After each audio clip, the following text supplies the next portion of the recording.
Bonjour, aujourd'hui dans Solutions Durables, on va s'intéresser au biométhane, cette version renouvelable du gaz naturel d'origine 100% biologique. Et la région Auvergne-Rhône-Alpes est une pionnière en la matière, puisque c'est ici qu'ont vu le jour de nombreux projets. On part tout de suite à la rencontre de Guy Milan, un agriculteur des Monts du Lyonnais qui a mis en place sa propre unité de méthanisation. Merci Victor. Un peu de chimie pour commencer. L'énergie peut être produite à partir de la biomasse en cassant des molécules d'hydrocarbures comme la molécule de biométhane. Le méthane contenu dans le gaz naturel a été produit il y a plusieurs centaines de millions d'années par la fermentation de biomasse végétale grâce à l'action des bactéries en l'absence d'air. Les progrès techniques permettent aujourd'hui de produire du biométhane par la fermentation de biomasse, par exemple des déjections de bovins dans des digesteurs.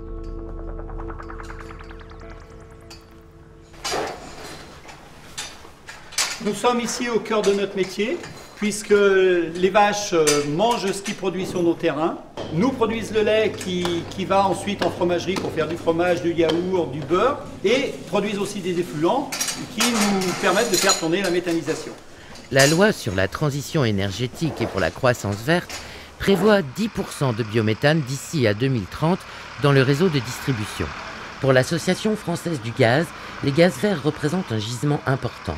Des études de l'ADEME et de Gaz Réseau Distribution France estiment qu'en 2050, au moins 55% du gaz présent dans les réseaux sera du biométhane.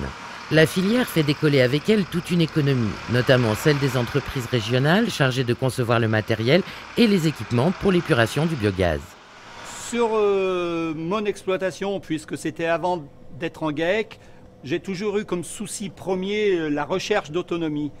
La recherche d'autonomie de nourriture pour mes animaux. Et en allant plus loin vers la production de fromage, justement. La méthanisation découle de cette recherche d'autonomie. Aujourd'hui, grâce à la méthanisation, nous sommes arrivés à une autonomie complète ou quasiment complète en énergie, puisqu'on fournit toute la chaleur de l'habitation et de la fromagerie, et aussi de l'eau chaude sanitaire pour l'élevage. On produit plus d'électricité que ce qu'on en consomme. Ça nous a permis aussi une autonomie en engrais qui, quand on utilise de l'engrais de synthèse, c'est de l'énergie. Il faut beaucoup de pétrole pour le fabriquer. Voilà. Donc le mot autonomie, pour moi, est finalement au cœur de toute cette aventure. La méthanisation peut être réalisée à l'échelle de quelques exploitations pour produire une énergie consommée sur place. Cette activité complémentaire ne doit pas concurrencer la production destinée à l'alimentation. La méthanisation peut être réalisée à une échelle plus large. Ainsi, le projet Métamoly associe un plus grand nombre d'exploitations, des collectivités et des investisseurs pour injecter le biométhane dans le réseau géré par Gaz Réseau Distribution France sur plusieurs communes de la Loire et du Rhône. Donc c'est un projet qui va traiter à terme 20 000 tonnes de matière, composée de 10 000 tonnes d'effluents provenant de 6 fermes laitières des Monts du Lyonnais. Pour vous donner un ordre d'idée, c'est à peu près 500 vaches laitières réparties sur ces 6 fermes, avec leur suite, c'est-à-dire les genisses et les veaux, qui eux aussi produisent des effluents d'élevage. Donc ces 6 fermes vont produire 10 000 tonnes d'effluents qu'elles vont apporter à l'unité de méthanisation. Et à côté de ces 10 000 tonnes d'effluents, on va aussi également traiter ce que nous on appelle des biodéchets ou des co-substrats du territoire, c'est-à-dire les déchets de l'industrie agroalimentaire, des industries agroalimentaires du territoire, les déchets de nos collectivités, que ce soit les tontes de pelouse, mais que ce soit aussi les restes d'assiettes, par exemple des restaurants scolaires. Et puis on va travailler également avec quelques restaurants d'entreprises qui décident également de valoriser leurs biodéchets de cette façon. Fin 2017, début 2018, l'unité sera opérationnelle, en cours de fonctionnement, et à terme c'est une unité qui produira et injectera entre 140 et 150 mètres cubes de biométhane, c'est-à-dire de CH4, dans le réseau de gaz de 2 communes, Chazelles-sur-Lyon et Saint-Symphorien-sur-Coise.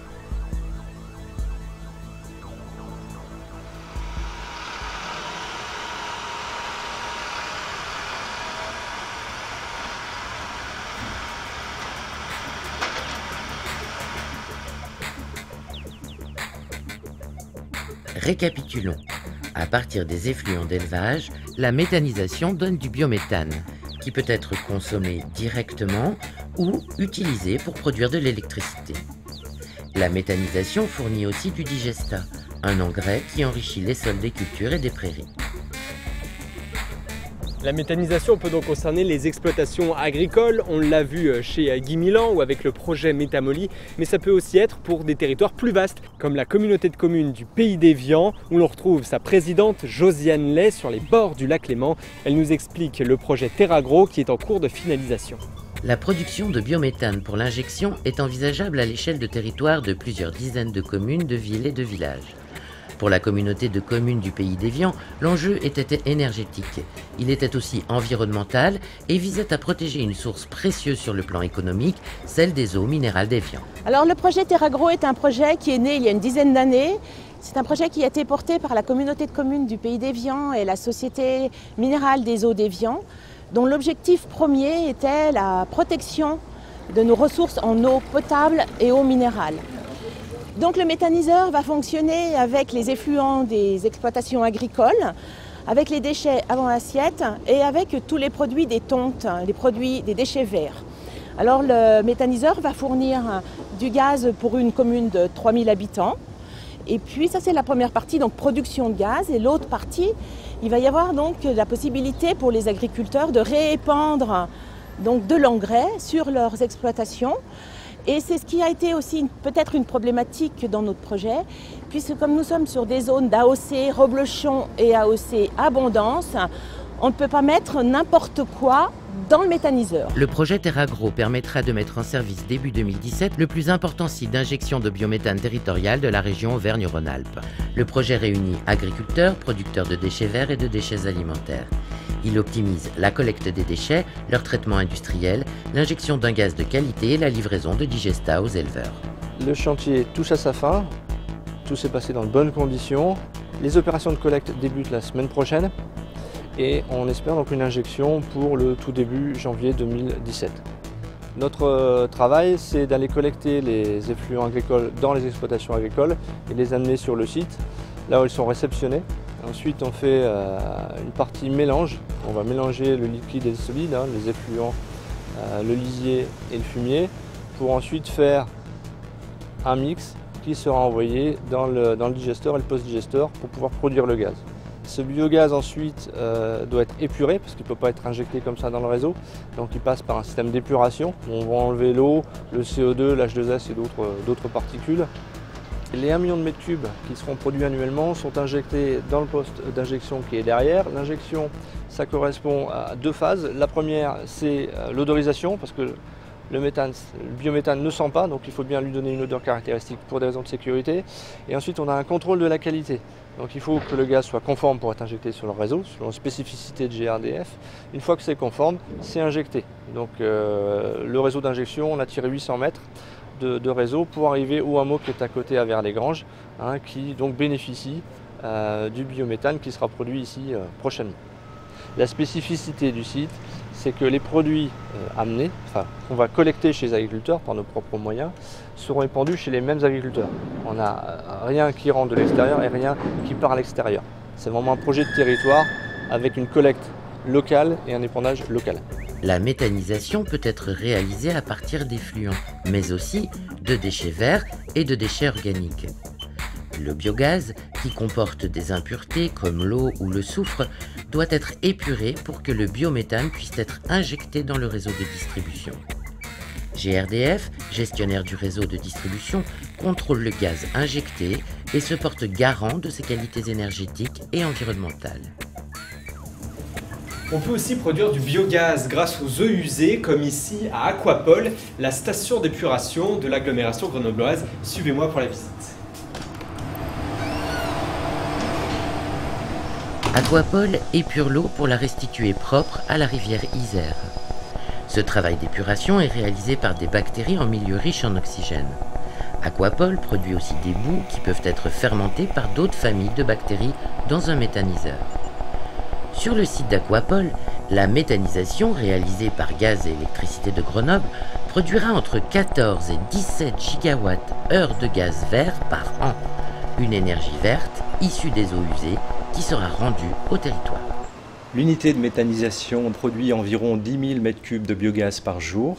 Une fois valorisé en biométhane, cela correspond à environ la consommation de gaz de 2500 foyers par an. Aquapol est en effet la deuxième installation qui produit et valorise du biométhane par réinjection dans le réseau GRDF, et de nombreuses collectivités, dans le cadre des problématiques climatiques, réfléchissent à la mise en place de solutions équivalentes. Avec la méthanisation, les stations d'épuration rendront 3 types de services. Elles épureront l'eau pour la rendre au milieu naturel. Elles pourront produire du digestat destiné à l'agriculture. Elles produiront du gaz vert injecté dans le réseau. Gaz Réseau Distribution France, GRDF, entreprise privée en charge d'une mission de service public, ne vend pas de gaz mais raccorde les producteurs. L'entreprise exploite le réseau, investit et livre le gaz aux consommateurs, industries, collectivités et particuliers. Le biométhane sera de plus en plus utilisé avec un rendement excellent sans perte dans le réseau, pour les mêmes usages que le gaz naturel, chauffage, eau chaude sanitaire, cuisson, industrie et dans le secteur des transports. La France a décidé de pousser la production de biométhane, élément d'indépendance énergétique, source de création d'emplois non délocalisables. En Auvergne-Rhône-Alpes, le mouvement est parti. 300 projets pourraient sortir de terre d'ici 2030. Ça y est, notre émission est terminée et j'espère que vous avez bien compris les enjeux que représente le biométhane pour les années à venir. On se donne rendez-vous pour d'autres solutions durables. À bientôt.